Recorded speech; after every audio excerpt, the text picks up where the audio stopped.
오늘 더 디사이플 예배에 오신 여러분들 너무나 환영하고 축복합니다. 여러분들이 이 자리에 온 것 같지만 죄송합니다. 하나님께서 여러분을 이 자리로 불러 모으신 줄로 믿습니다. 3주간 요셉 이야기를 살펴보면서 우리는 배운 게 있죠. 요셉의 인생은 굉장히 비극이었어요. 하나님의 역사가 보이지 않는 그런 어려움이 많은 인생이었습니다. 하지만 그럼에도 그의 삶 가운데 하나님께서 선명하게 일하셨다라는 것을 우리는 지난 3주간을 통해서 보게 되었습니다. 여러분의 인생도, 하나님의 자녀인 여러분들의 인생도 동일합니다. 하나님이 보이지 않을 때가 있고, 기도에도 굉장히 아무 말씀 없으시지 침묵할 때가 참 많아요. 하나님 살아계신다면 왜 나한테 이런 어려움을 허락하실까라는 그러한 때가 오늘도 많습니다. 하지만 여러분, 요셉의 삶 가운데 역사하셨던 하나님이 오늘 우리가 믿는 하나님인 줄로 믿습니다. 저는 오늘 예배 자리가 여러분의 그 삶 가운데 일하고 계시는 그 하나님을 발견하는 시간이 되기를 바랍니다. 그렇게 하나님이 여러분 삶 가운데 발견될 때에 무의미했던 일상들이 이제 영원한 의미로 건져 올려지게 되는 것입니다. 여러분, 아까도 격려했지만 다들 어려운 인생, 힘든 인생 살아가는데 좀 격려했으면 좋겠습니다. 당신의 삶 가운데 하나님이 일하실 겁니다. 시작.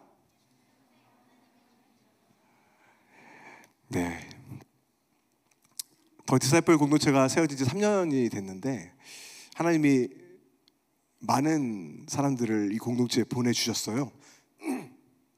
그래서 지난주도 그렇고 일면식도 없는 분들이 저희 교회에 와가지고 저는 궁금해서 물어볼 때가 있습니다. 왜 오셨습니까? 어떻게 여기까지 왔습니까? 물어보면 자주 또 가끔 이렇게 대답하는 분들이 있어요. 예배하기 위해서 왔다고 하는 청년들이 있습니다. 저는 이 대답 들을 때마다 너무 놀랍고 전율이 일어날 때가 있습니다. 여러분, 우리는 그저 하나님 좋아서 하나님 예배하고 싶어서 이 자리에서 예배했을 뿐인데 하나님의 각양각제에서 예배자들을 보내주시는 거잖아요. 그래서 너무 감사하고 이 시대가 기독교가 어렵다, 교회가 굉장히 욕먹는 시대라고 하지만 아직도 하나님을 갈망하는 예배자가 있구나, 아직도 복음에 목말라하는 사람들이 있구나, 그러한 것을 깨닫게 되면서 내가 더 하나님 앞에 열심을 내야겠구나 라는 것을 깨닫게 되는 그런 시간이기도 했습니다. 그래서 예전에는 이런 기도 제가 안 했는데 요즘에는 이런 기도가 나오더라고요. 하나님, 이 시대에 많은 예배자들을 더 많이 보내주세요 라는 기도가 나오더라고요. 또 예배자로 세워질 많은 영혼들을 하나님 보내주시오. 예전에는 왜 저 친구 왜 왔을까 라는 생각이었는데 이제는 하나님, 더 크게 역사하실 하나님 기대합니다 라는 기도가 나오는 것 같습니다. 우리 함께 그렇게 역사하시는 하나님을 바라봤으면 좋겠습니다. 자, 오늘 요셉 마지막 시간인데요, 지난주에 우리는 훈련에 대해서 살펴봤고 그러면서 하나님이 어떻게 이 가족들을, 야곱과 형들과 요셉을 만들어 가셨는지를 우리는 살펴보았습니다. 자, 오늘은 창세기 50장 요셉 이야기의 엔딩입니다. 오늘 본문의 상황을 간단히 설명하자면 아버지 야곱이 죽었어요. 이제 요셉의 나이가 60이나 된 겁니다.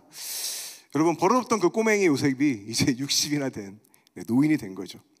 여러분, 과연 하나님께서 이 긴 세월 동안 요셉을 어떻게 만들어 가셨을까? 오늘 본문 보니까 야곱이 죽자 형들이 두려워하기 시작을 해요. 왜 그럴까요? 아버지 야곱 때문에 요셉이 용서하는 척하는 건 아닐까? 라는 의심이 드는 겁니다. 두려움. 이제 아버지가 죽었으니까 우리에게 요셉이 안갚음을 할 거야 라고 생각을 한 것이죠. 그래서 형들은 요셉에게 메시지를 보냅니다. 우리가 지금껏 너에게 못쓸 짓 저지른 거 안다. 하지만 아버지가 유언했지 않냐? 우리의 죄를 용서해 주기 바란다. 그러니까 우리의 죄를 좀 용서해 달라. 그렇게 하는 메시지였습니다. 그래서 요셉이 어떻게 반응하죠? 오늘 여러분들이 읽었지만 요셉이 울었다라고 합니다. 울었다. 얼마나 속상합니까? 내가 정말 누군가를 사랑하고 아끼는데 그 사람이 나의 진심을 알아주지 못하는 거예요. 얼마나 속상해요? 나를 피하고 두려워하고. 그래서 운 겁니다. 여러분, 가족이 나를 믿지 못하면 너무 속상하잖아요. 울었어요. 요셉이 마음이 아파서 울었습니다. 그래서 그렇지 않다라고 요셉이 말하죠. 그러면서 오늘 보면 19, 20, 21절 말씀인데 여러분, 이 세 구절은요 굉장히 중요한 구절이에요. 성경을 연구하는 주석가들은 이 세 구절이야말로 요셉이 형들을 용서할 수 있는 결정적인 이유다라고 말합니다. 그래서 저는 오늘 세 구절을 가지고 각각 하나씩 살펴볼게요. 그래서 하나님의 은혜로 변화된 모습이 어떠한 모습인지, 어떻게 요셉이 그 상처와 원한으로부터 벗어나서 용서할 수 있는 자로 세움 받았는지를 살펴보도록 하겠습니다. 첫 번째, 여러분, 요셉이 한 일이 무엇이냐면 요셉은요, 하나님의 자리에 서지 않았습니다. 19절을 다시 한번 읽겠습니다. 19절 시작.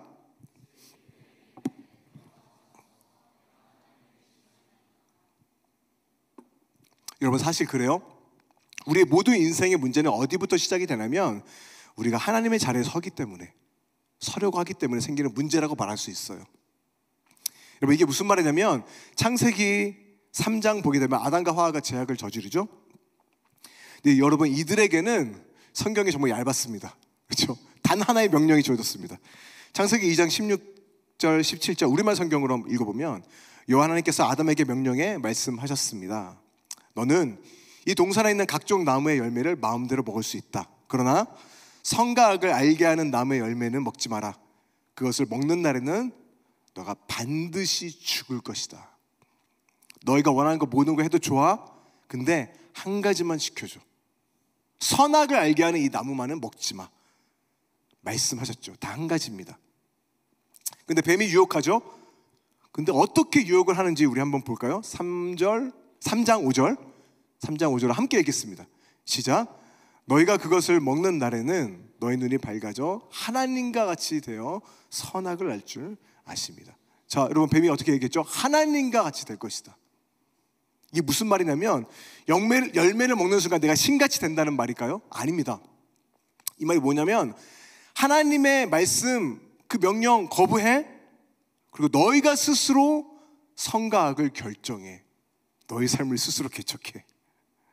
이게 무슨 말이냐면 하나님과 같이 그 하나님의 자리에 서라는 거예요. 그리고 열매를 먹은 아담과 하와는 정확하게 그 일을 합니다. 하나님의 명령에 불순종하고 하나님의 자리에 서서 내가 기준을 정해서 살아가죠. 여러분, 이것이 모든 인생이 꼬인 이 죄악의 시작이었어요. 오늘날에도 이 세상은 죄악 가운데 그렇게 신음하고 있는 겁니다. 하나님의 자리에 서서. 여러분, 지난주 12.7 연합 기도회가 있었습니다. 많은 사람들이 교회가 모였어요. 여러분, 왜 모였을까? 차별을 금지하는 것을 반대하기 위해서일까요? 아닙니다. 여러분, 모든 인간은 동등한 존엄과 권리가 있다라는 인권의 개념은 인간은 하나님의 형상으로부터 만들어졌다고 말하는 성경에서 시작이 된 거예요. 따라서 성경을 떠나서는 인권을 말할 수 없습니다. 누구보다도 성경이 인권을 말해요. 그래서 교회야말로 많은 자들을 품어주는, 사랑하는 곳이어야 한다라는 것입니다. 그렇죠? 성소수까지 우리는 사랑해야 됩니다. 하지만 그와 동시에 성경이 정한 기준은 무엇입니까? 동성애는 분명히 죄라고 명시하고 있어요. 이것은 여러분 창조주 하나님의 질서입니다.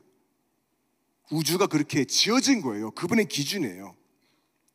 그런데 그 기준을 허물고 법으로 새로운 기준을 세우겠다?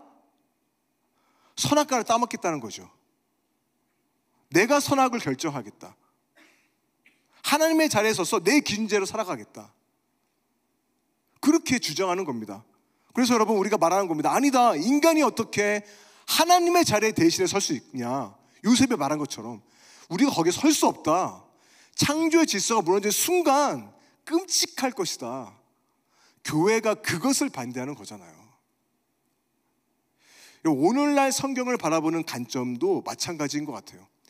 이 기록된 말씀을 하나님 말씀 그대로 건의 앞에 엎드리는 게 아니라 어떤 의견이나 전문가들의 말이나 학자들의 의견, 또 유튜브 영상에 어떤 사람이 말하는 거, 그것을 더 믿죠. 그래서 그들이 과학적, 역사적, 문화적으로 보니까 성경 이거 신한데? 라고 말하면 그 말을 더 신뢰합니다.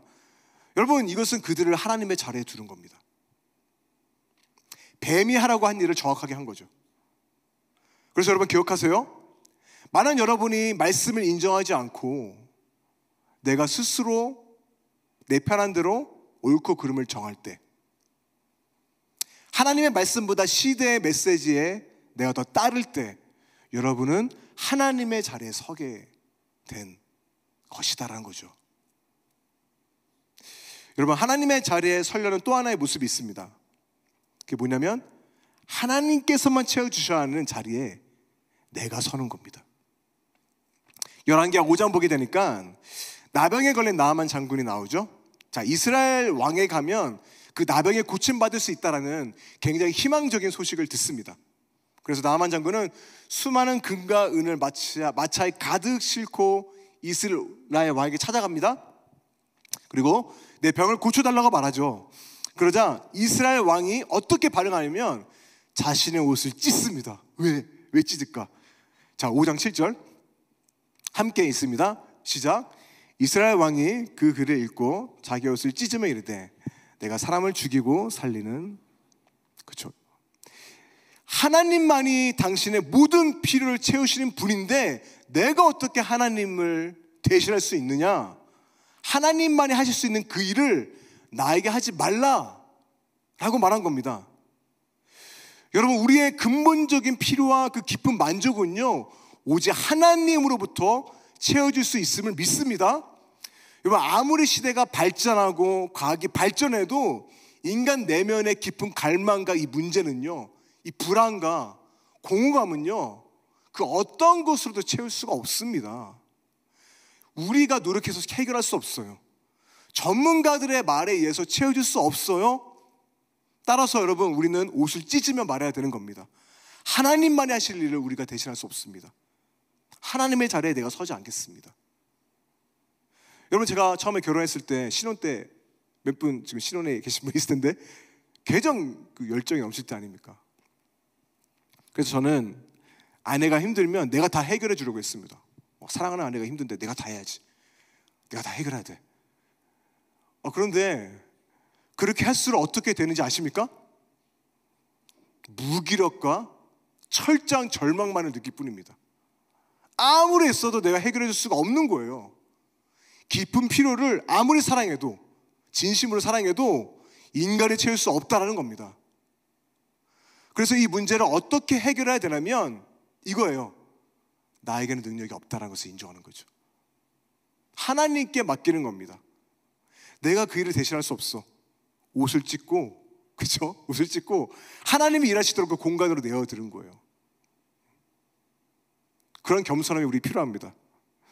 여러분, 누군가 여러분에게 하나님만이 채울 수 있는데 너무 그 이상을 요구한다면 옷을 찢으세요. 그리고 내가 아닌 나한테 오지 마. 하나님께로 가. 기도의 자리, 예배의 자리로 가. 내가 도와줄 수는 있지만 내가 해결해 줄 수 없어. 하나님께 가 라고 우리는 말해야 됩니다. 대신할 수 없습니다. 여러분, 우리 모두는 하나님께로 가야 됩니다. 자, 하나님의 자리에 서려는 또 하나의 방법이 있어요. 이게 뭐냐면 다른 이들을 향한 원한과 복수를 품는 겁니다. 자, 요셉이 어떻게 반응했냐? 내가 어떻게 하나님을 대신하겠습니까? 이게 뭐냐면 형들을 용서했다는 것이고 원한과 분노를 품지 않겠다는 거죠. 이 말은 즉슨 내가 누군가에 대한 원망과 분노를 또 복수를 품고 있다면 하나님의 자리에 서 있는 겁니다. 로마서 12장 19절 바울은 말하죠. 함께 읽을게요. 시작. 내 사랑하는 자들아, 너희가 친히 원수를 갚지 말고 하나님의 진노하심에 맡기라. 기록되었을 때 원수 갚는 것이 내게 있으니 내가 갚으리라. 아멘. 네, 여러분, 요셉은 형들에 대한 복수와 원한을 품지 않음으로 하나님의 자리에 서지 않았습니다. 자, 하나님 말씀하시죠. 왜 너가 친히 원수를 갚으려 하느냐? 판단과 심판은 나의 몫이야. 여러분, 우리 자신도요, 하나님의 심판을 받아야 될 죄인들이잖아요. 근데 누가 누구를 판단합니까? 여러분, 복수는 나의 것이 아닙니다. 복수는 하나님의 거예요. 심판은 우리의 게 아니에요. 하나님께 맡겨라. 그분께서 갚으실 것이다. 하나님의 자리에 서서 이 사람은 안 돼, 저래서는 안 돼, 내가 판단하고 기준하는 겁니다. 여러분, 그러지 마세요. 판단하지 마세요. 왜 여러분의 기준에 서야 됩니까? 여러분, 솔직히 그 사람이 어떤 삶을 살았는지 모르잖아요. 어떤 아픔을 가지고 있는지 모르잖아요. 지금 하나님이 그 사람을 어떻게 만지고 계신지 모르잖아요. 근데 왜 내가 하나님의 자리에서 이 사람은 저렇다 저렇다 왜 말합니까? 하지만 하나님은요, 그 모든 상황을 입체적으로 다 보시고 다 아시죠.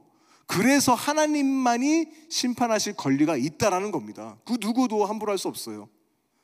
그래서 여러분 부탁합니다. 단편적인 모습만 보고 판단하지 마세요. 그렇게 얕게 판단하지 마십시오.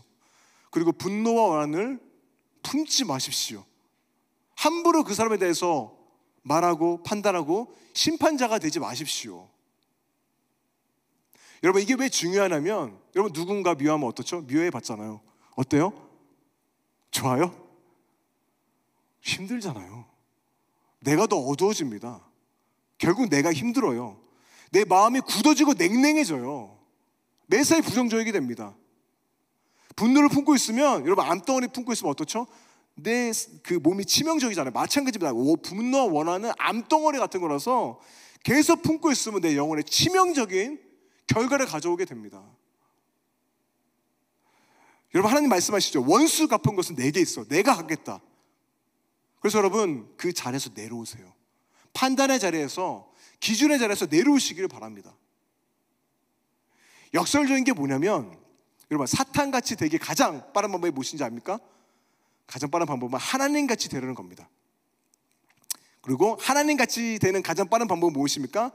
하나님같이 되기를 거부하는 겁니다. 이게 무슨 말입니까?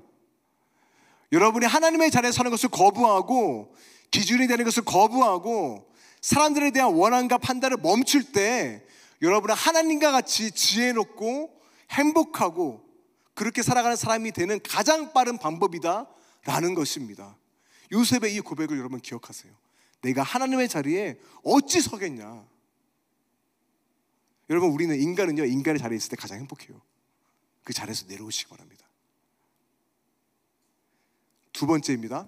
자, 두 번째 요셉이 한 일이 있는데, 그게 뭐냐면 하나님의 관점을 취했어요. 하나님의 관점. 자, 20절 함께 읽겠습니다. 시작. 당신들은 나를 해하려 하였으나 하나님은 그것을 선으로 바꾸사 오늘과 같이 많은 백성의 생명을 구원하게 하시려 하셨나니. 여러분 산을 오르다가 이제 계곡에서, 골짜기에서 길을 잃으면 어떻게 해야 되죠?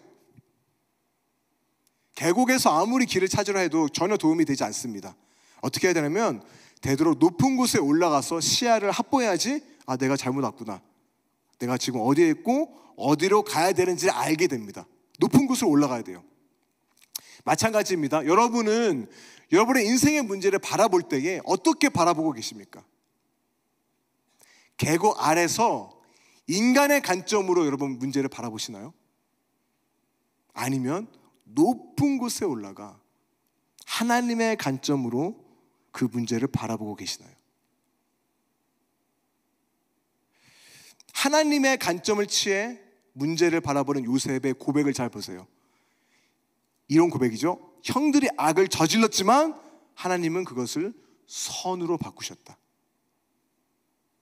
여러분 이 요셉의 관점은요 대단히 균형이 있습니다. 자 보세요.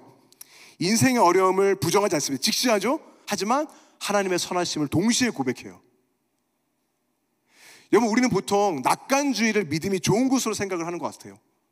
낙관주의를 이게 하나님의 관점이야 라고 생각을 하는 거죠. 모든 게 다 잘 될 거야. 인생은 해피해. 인생은 아름다워. 내가 올바르게 살면 하나님 복 주실 거야. 긍정의 힘. 이게 믿음이라고 생각을 하는 것 같습니다. 그런데 여러분 보세요. 하나님의 관점으로 인생을 바라본 요셉은 세상이 무조건 아름답다라고 말하지 않아요. 당신들은 나를 죽이려 했잖아. 아름다운 것으로 포장하지 않고 그 현실을 말합니다. 할렐루야, 다 괜찮아. 없는 것으로 합시다 라고 말하지 않습니다. 현실의 어두운 면들에 대해서 분명히 말합니다. 형들의 죄악을 숨기지 않습니다. 근데 여러분 이게 또 지나치면 어떻게 됩니까? 그 부정적인 현실에 매몰되면 완전한 비관주의자가 되죠. 사는 것 자체가 고통이야. 망했어. 사람들이 나한테 친절하게 대하지만 저 사람 뭔가 꼼수가 있을 거야. 인생은 너무 어려워. 언젠가 저 사람 나 배신할 거야. 인생의 모든 괴로움과 어려움을 홀로 지고 살아갑니다. 근데 여러분 요셉 보세요. 현실의 제약 속에서 무엇을 바라봅니까? 하나님의 선하심을 고백해요. 하나님은 나의 고통, 세상의 악까지도 선으로 바꿔서 그분의 일을 이루실 거야. 여러분은 지금 낙관주의에 가깝습니까? 아니면 비관주의에 가깝습니까? 요셉은 낙관주의도 아니었고 비관주의도 아니죠. 현실주의자면서도 이상주의자예요. 현실에 대한 굉장한 감각을 가지고 있어요. 근데 하늘에 대한 감각도 가지고 있죠. 따라서 여러분, 낙관주의도 비관주의도 뭐예요? 그냥 계곡 아래서 인생의 문제를 바라보는 겁니다. 이 두 가지가 정답이 될 수 없어요. 하지만 위에서 바라보는 하나님의 관점은 현실의 어려움을 바라보면서도 하나님의 선하심을 동시에 바라보는 겁니다. 인생은 고통으로 가득 차 있어. 내 삶의 문제는 끊이지 않아. 하지만 하나님은 그것을 축복으로 바꾸실 거야. 그분의 일을 이루실 거야. 예배할 수 있어요. 그러한 자들은 내가 사망의 음침한 골짜기를 다닐지라도 뭐다? 절망적이다? 주께서 나와 함께 하심이라. 하나님의 관점을 가진 이들은 사망의 음침한 골짜기에서 하나님을 예배할 수 있습니다. 여러분, 이것은 그냥 인생을 낭만적으로 바라보는 것도 아니죠. 또 냉소적으로 바라보는 것도 아니죠. 기가 막힌 균형을 가지고 그 독특한 관점으로 인생을 바라보는 겁니다. 근데 이게 가능할까? 여러분, 디자인 해보신 하시는 분들 아시겠지만 저도 디자인을 해봐서 아는데 가장 힘든 게 무엇입니까? 이제 클라이언트가 이렇게 말할 때죠. 심플하지만 화려하게 해달라. 그렇죠? 심플한데 화려하게 해달라고, 디자인 해달라고 얘기하는 거예요. 이게 어떻게 심플한데 어떻게 화려하게 해? 불가능한 것을 요구하는 것 같습니다. 가끔 담임 목사님이 예배 때 이렇게 말씀하실 때 있어요. 질서 정연하면서 역동적으로 가자. 질서 있는데 역동적으로 간다? 이게 뭐지? 엄청난 과제가 제 안에 있습니다. 해놔야 되는데. 자, 그렇죠. 이게 불가능한 것 같습니다. 자, 보세요. 근데 이것은 제가 지금 여러분들에게 그렇게 말한 것 같아요. 현실적인 동시에 하늘을 바라보라. 여러분한테 내가 그거 어떻게 가지지? 라고 생각을 할 수 있습니다. 근데 여러분, 토미 테니의 하나님의 관점이라는 책이 오늘 말씀 묵상하면서 제가 떠올랐어요. 이 책을 보면 이런 내용이 소개되어 있는데, 토미 테니라는 목사님의 딸이 엘리베이터에 탄 겁니다. 밖이 보이는 이렇게 엘리베이터였어요. 근데 딸은 신기한 듯 밖을 이제 구경한 거예요. 아직 이 글은 제가 이따가 읽겠습니다. 설명하고. 네, 사람들이 막 이제 한두 번씩 타는 겁니다. 그러니까 밖에 안 보이는 거예요. 더 이상 밖을 볼 수 없어요. 그러다 딸이 어떻게 했냐면 아빠를 향해 손을 들고 이렇게 말합니다. 아빠, 안아주세요. 너무 답답해요? 아무것도 안 봐요. 저는 아빠가 보는 그 눈높이만큼 저 밖을 보고 싶어요. 그래서 아빠가 딸을 번쩍 들어 올렸죠. 그래서 어떻게 됩니까? 예전엔 보이지 않던 시야가 보이기가 시작합니다. 토미 테니 목사님은 얘기를 해요. 이게 믿음이구나. 이게 예배구나. 그러면서 말합니다. 하나님의 관점으로 세상을 보는 것이 예배구나. 그러면서 이렇게 책에 있는 문장 그대로 제가 읽어드리도록 하겠습니다. 예배는 날개 아래로 부는 바람과 같아서 우리를 세상의 영역 위로 밀어 올린다.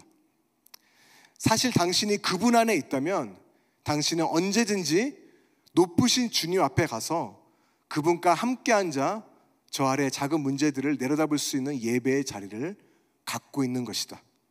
나는 이것을 인생의 상황에 대한 하나님의 관점을 갖는 것이라고 부른다.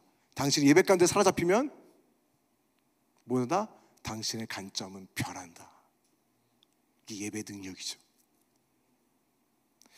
토미 테니는 말합니다. 인생에 대한 하나님의 관점을 갖기 원한다면 예배해라. 그분의 임재에 사로잡혀라.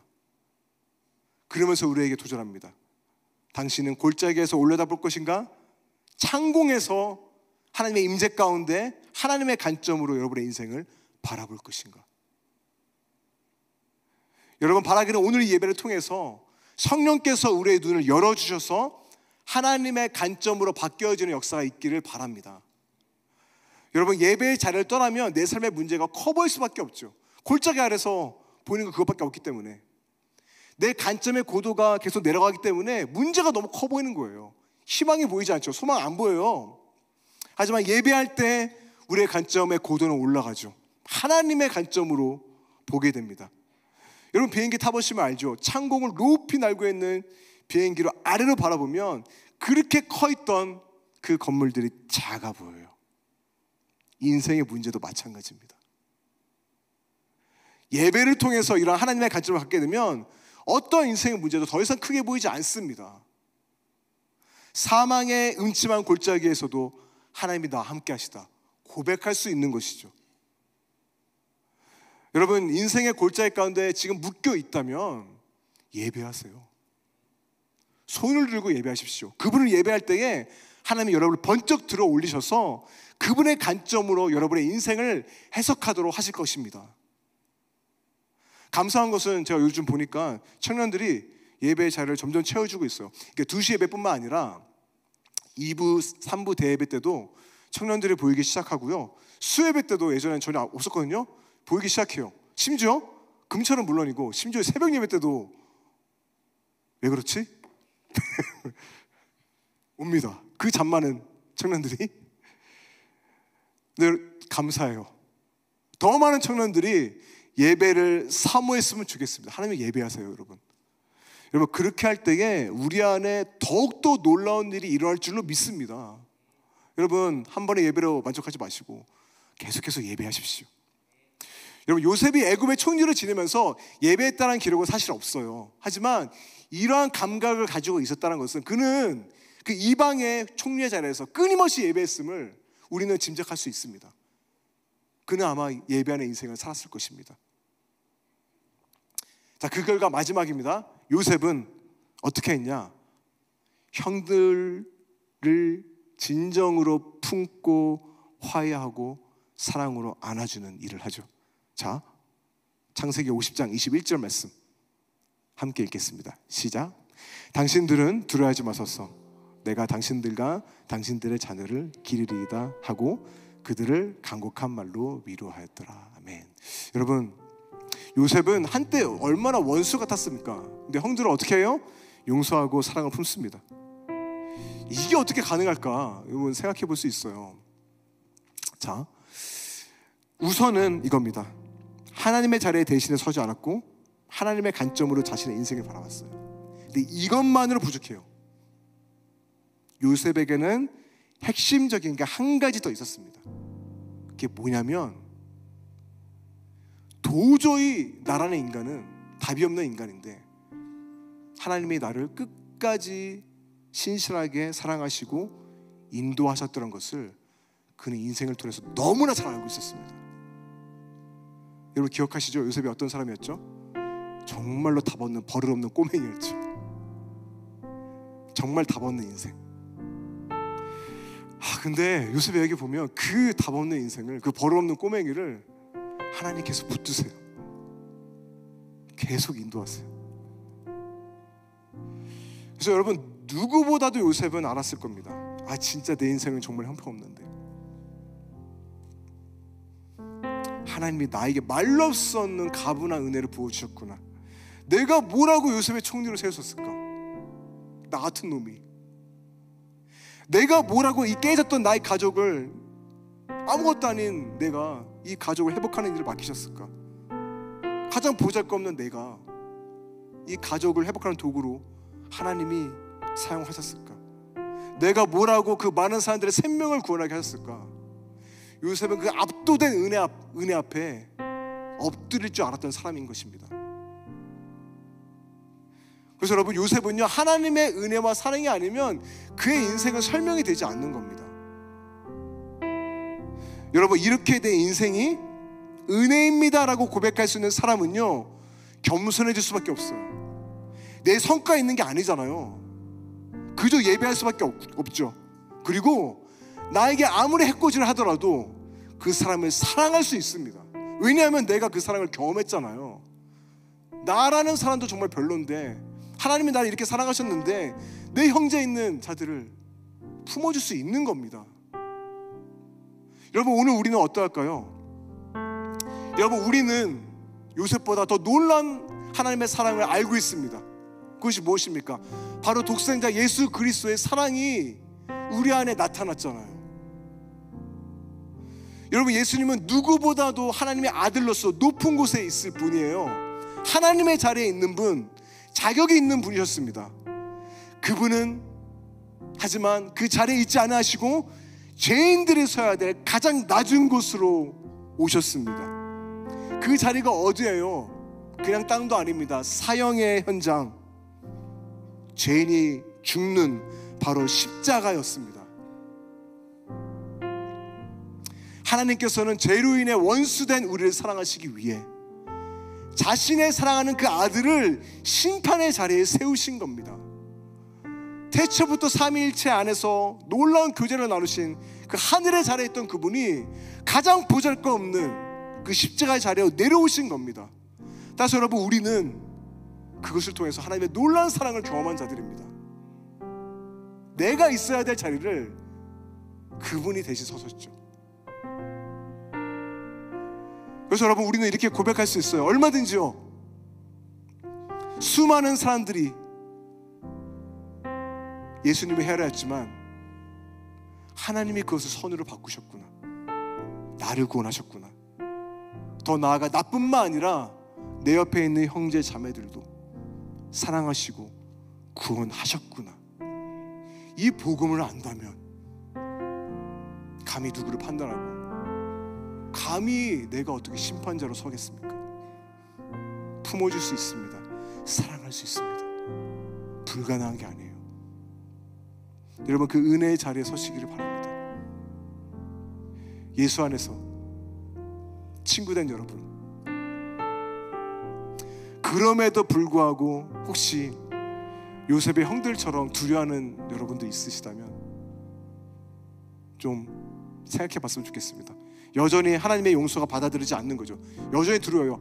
하나님께 나아가면 하나님이 나를 못마땅해 하시는 것 같은 두려움이 있으신 분들, 저는 오늘 예배를 통해서 여러분이 한 가지를 더 경험했으면 좋겠어요.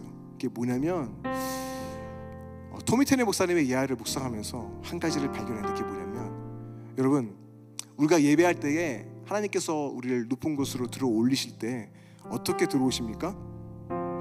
그냥 들어 올리지 않습니다. 안아서 들어 올리시겠죠. 그렇죠? 안아서. 이게 무엇을 의미하는 거냐면, 나는 너의 아버지야. 너의 인생이 평평한 것처럼 느껴질지라도 내가 너를 사랑해. 나의 사랑을 더 이상 의심하지 마, 두려워하지 마, 인 겁니다. 오늘 성령께서 임하셔서 그 하나님 아버지의 안아주심을 경험하시기를 축복합니다. 그게 우리를 변화시켜요. 결국엔 사랑입니다. 여러분, 그 사랑이 여러분을 두려움으로부터 자유케 할 거예요. 그 사랑이 절망의 골짜기에서도 하나님의 선하심을 바라보며 예배할 수 있는 사람으로 여러분을 세우실 것입니다. 그 하나님의 그 사랑이 여러분을 분노와 과거의 상처의 자리에서 은혜의 자리로, 화해의 자리로 이끌어 갈 거예요. 그 사랑이 여러분을 저주하는 자를 축복하는 자로, 원수를 사랑하는 자로 여러분을 만들어 갈 것입니다. 여러분, 그 아버지 하나님의 사랑, 예수님의 안에서 나타난 그 하나님의 사랑을 경험하는 오늘 이 예배가 되기를 주님의 이름으로 축복합니다. 우리 함께 이 시간 찬양했으면 좋겠는데요, 예수님께서 놀랍게 하나님을 고백할 때에 아빠, 아버지라고 고백을 하죠. 여러분, 우리 하나님이 어떤 분이십니까? 우리 아버지세요. 아버지이십니다.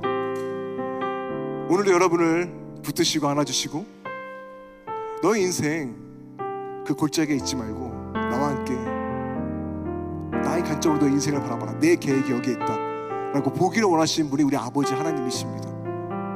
여러분, 그 아버지 앞에 이 시간 멜로디로 또 가사를 담은 내용으로 우리 함께 찬양했으면 좋겠습니다. 아바 아버지, 아바 아버지, 아바 아버지, 나를 아시고 바라보시는 아바 아버지, 아바 아버지, 아바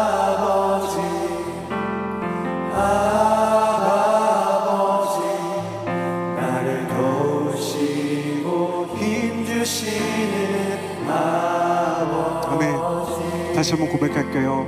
아바 아버지,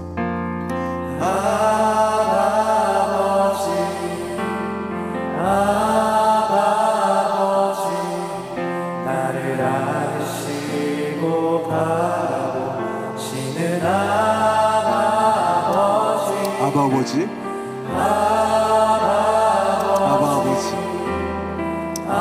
여러분의 목소리로 고백하시기 바랍니다. 나를 도우시고 힘주시는 아버지, 주는 내 마음을 고치시고 볼 수 없는 상처 만지시네. 나를 아시고 나를 이해하시네. 내 영혼 새롭게 세우시네. 우리 다시 한번 고백하겠습니다. 아바 아버지,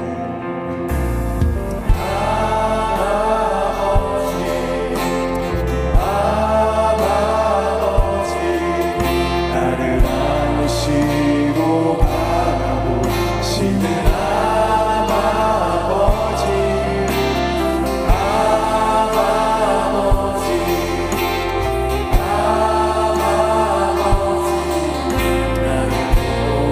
하나님을 아버지로 여기고 나아가기 원하시는 분들은 우리 모두 다 자리에 일어나서 고백하겠습니다. 아바 아버지,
다시 한번 고백하겠습니다. 주는 내 마음을 고치시고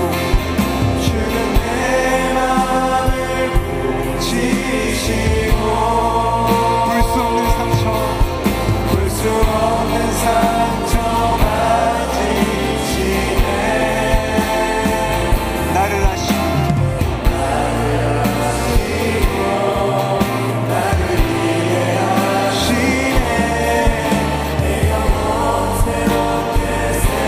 우리 형제들이 고백합니다. 아바 아버지,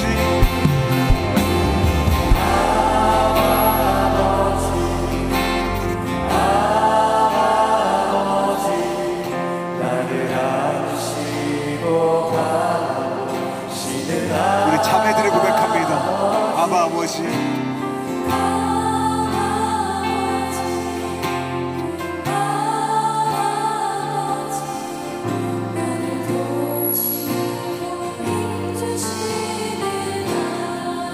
우리 함께 한 목소리로 고백합니다.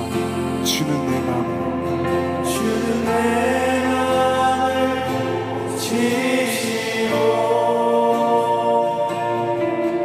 볼 수 없는 상처 만지시네. 나를 아시고 나를 이해하시네. 내 영혼 새롭게 세우시네. 우리 시간 여러분의 두 손을 가슴에 얹고 함께 기도하기 원합니다. 하나님, 상처의 인생에서 은혜의 인생으로 살아가게 하여 주옵소서. 원망에 묶여있는 삶이 아니라 하나님을 예배하는 인생을 살아가게 하여 주옵소서. 내 기준과 내 뜻대로 내가 주인이 되어 사는 삶이 아니라 하나님의 그 은혜 아래에 살아가는 겸손한 자로 살아가게 하여 주옵소서. 하나님, 내 안에 있는 연약함들 누구보다도 하나님 아십니다. 하지만 주님, 그것들 가지고 그럼에도 불구하고 나를 안아주시고 붙드시는 하나님 감사합니다. 그리고 무엇보다 우리의 모든 상처를 만지시기 원하시는 하나님, 나의 모난 부분을 만져주시고 주님의 은혜로 거룩하게 저를 만져주시옵소서. 주님, 인생의 모든 어려움과 아픔 가운데서도 하나님의 선하심을 고백하겠습니다. 내가 사망의 음침한 골짜기에 있을 때라도 내가 하나님을 예배하겠습니다. 주님은 여전히 살아계시며 나의 삶을 인도하시며 나의 삶을 끝까지 인도하시는 나의 하나님인 줄로 믿습니다. 시간 다 여러분의 고백으로 함께 기도하면서 나가도록 하겠습니다. 기도합니다. 주여, 주님, 아버지 하나님, 요새 모인 자들 가운데 찾아가셔서 성령 하나님, 이들의 마음을 만져주시고 하나님, 이들의 인생을 책임져 주시는 지금 앞에 엎드리고 그 은혜 앞에 살아가는 자들 생각해 주시옵소서. 내 안에 있는 모든 원한들과 주님 아직 용서하지 못한 미움이 가득하다면 오늘 이 시간 주님의 은혜를 덮어주사 주님 앞에 돌이키게 해주시고 주님 내 인생을 통해서 사회자로 설 수 있는 은혜가 내 삶 가운데 있게 하여 주시옵소서. 주님, 주님을 예배합니다. 주님, 여전히 내 삶 가운데 역사하시는 주님을 찬양합니다. 할렐루야, 할렐루야. 주님 경배합니다. 주님을 경배하고 주님을 찬양합니다. 주님, 주의 능력으로 주님을 시원하게 하나님, 주는 내 맘을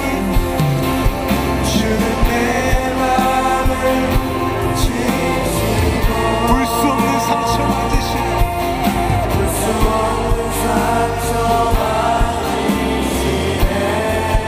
나를 아시고 나를 이해하시네.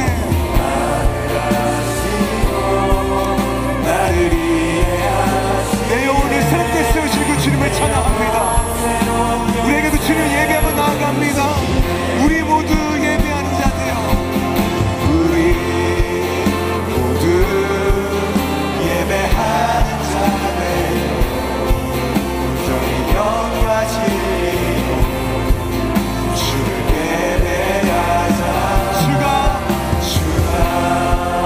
우리와 함께 영원히 함께하시. 마르지 않은 샘물로 우리를 채워주실 줄로 믿습니다. 우리 시간 목소리 높여 다시 한번 찬양합니다. 우리 모두